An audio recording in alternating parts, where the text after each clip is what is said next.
கிறிஸ்துவுக்கு அன்பானவர்களே, ஆண்டவருடைய நல்ல பெயரிலே உங்களை வாழ்த்தி ஆசீர்வதிக்கிறேன். தேவனாகி கடவுள் இந்த புதிய நாளை நன்மைகளை மேன்மையை கொடுத்து நம்மை தாங்குவாராக. இந்த நாளின் தியானத்திற்காக ஒரு வசனத்தை உங்களுக்கு முன்பாக வைக்கிறேன்.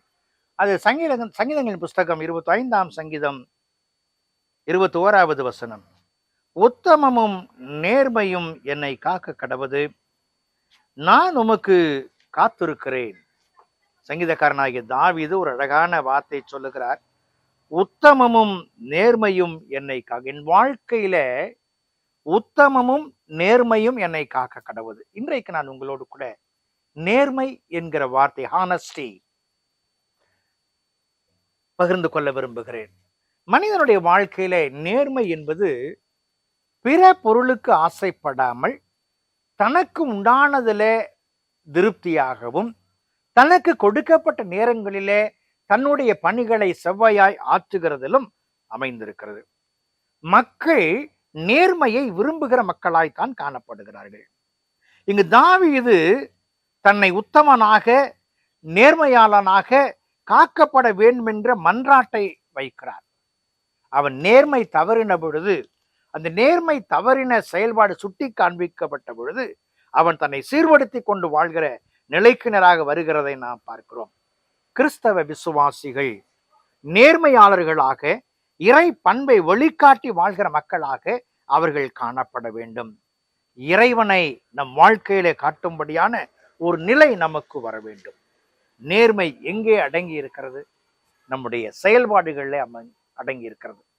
என்னை பார்க்கிற மக்கள் என்னுடைய உண்மை தன்மையை புரிந்து கொள்ளுகிற நிலை காணப்படும் பொழுது அங்கே நிறையான காரியங்களை நாம் காண முடியும்.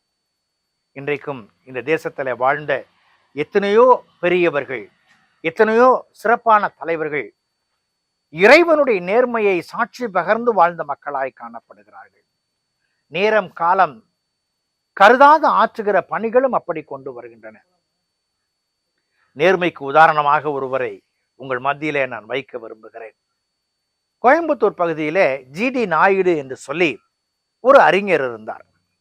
அவர் எந்த ஒரு பொருளையும் குறைந்த விலையிலே உண்டாக்குவது எப்படி என்று அறிமுகப்படுத்துகிறதிலே திறமையுள்ளவராய் அவர் காணப்பட்டார். அவர் ஒரு முறை ஒரு சிறுவனோடு கூட புகை வண்டியிலே பயணம் செய்தாராம். புகை வண்டியில பயணம் செய்யும் பொழுது டிக்கெட் எடுக்கிறப்போ சின்ன பையனாக்க இன்னும் 3 வயசு ஆகலை 8 வயசு ஆகலைன்னு சொல்ற நிலைமைகளை எல்லாம் நான் கேட்டிருக்கிறேன். ஆனால் இங்கு இவர் அழைத்து சென்ற பொழுது அந்த பையனுக்கு அந்த 12 வயது பூர்த்தி ஆகவில்லை. ஆகவே இவருக்கு ஒரு டிக்கெட்டும் அவனுக்கு அரை டிக்கெட்டும் எடுத்துக்கொண்டு ட்ரெயின்ல ஏறினார். டிக்கெட் பரிசோதகர் வந்து சோதனை செய்த பொழுது மணி இரவு 12 ஆயிற்று. அந்த இரவு 12 ஆன பொழுது அவர் சொன்னார், ஐயா, இந்த 12 மணியோடு இவனுடைய 12 வயது முடிந்து விட்டது. இவன் 13வது வயதில் இப்பொழுது அடியெடுத்து வைத்து விட்டான். ஆகவே இவனுக்கு இங்கிருந்து செல்வதற்கு மற்றொரு அரை டிக்கெட் கொடுங்கள், ஒரு டிக்கெட் கொடுங்கள் என்று சொல்லி கேட்டாராம். அந்த டிக்கெட் பரிசோதகர் ஆச்சரியப்பட்டு போனாராம். அன்புக்குரியவர்களே, நேர்மை என்பது சொல்லிலும் செயலிலும் தனித்தன்மைகளை பிரதிபலிக்கிற ஒன்றாய் அது காணப்பட வேண்டும். இன்றைக்கு எத்தனையோ ஆர்ப்பாட்டங்களை, அரசியல் ஆர்ப்பாட்டங்களை பார்க்கிறோம். அது எல்லாம் அரசியலுக்காக, நேர்மைக்காக அல்ல, நீதிக்காக அல்ல.